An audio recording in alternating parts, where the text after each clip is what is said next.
The innovation and sustainability of some of Australia's top vineyards are being recognised in the 2021 Vineyard of the Year Awards.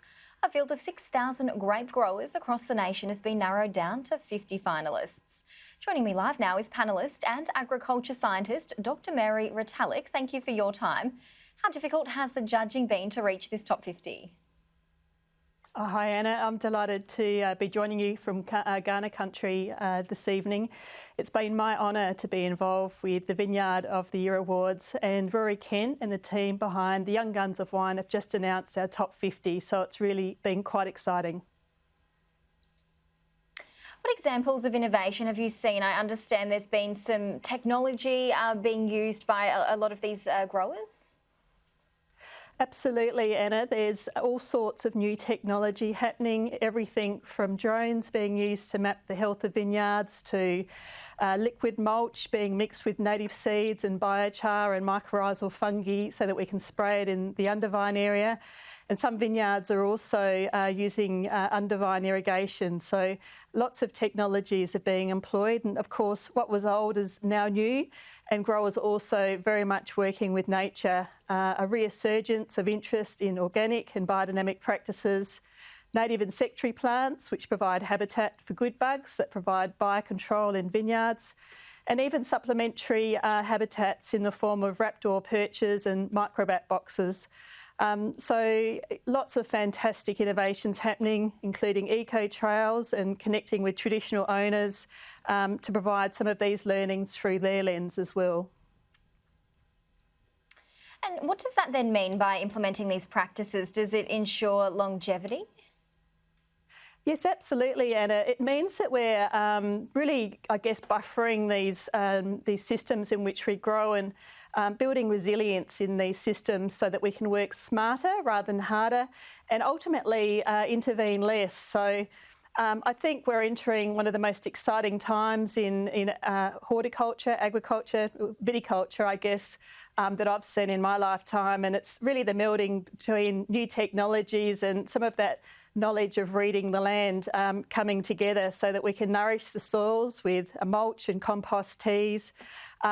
We can look at regenerative practices so that we're leaving the land in a better way that we found it. We are, of course, seeing an increased focus and discussion on climate action. You've mentioned some of the measures that grape growers are taking. Are they really trying to focus on it themselves?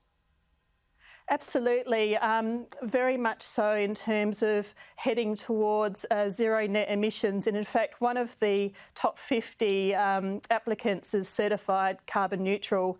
Many growers are actually completely off-grid in terms of using solar power to be able to power the pumps and also on the vineyards, but they're also looking towards electric vehicles to reduce their fossil fuel usage.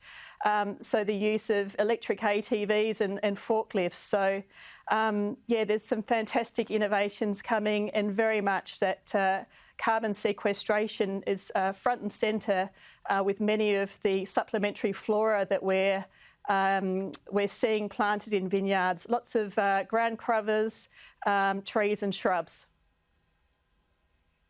And growers, or as a result of this, are new varieties coming out that are more resistant to heat and disease?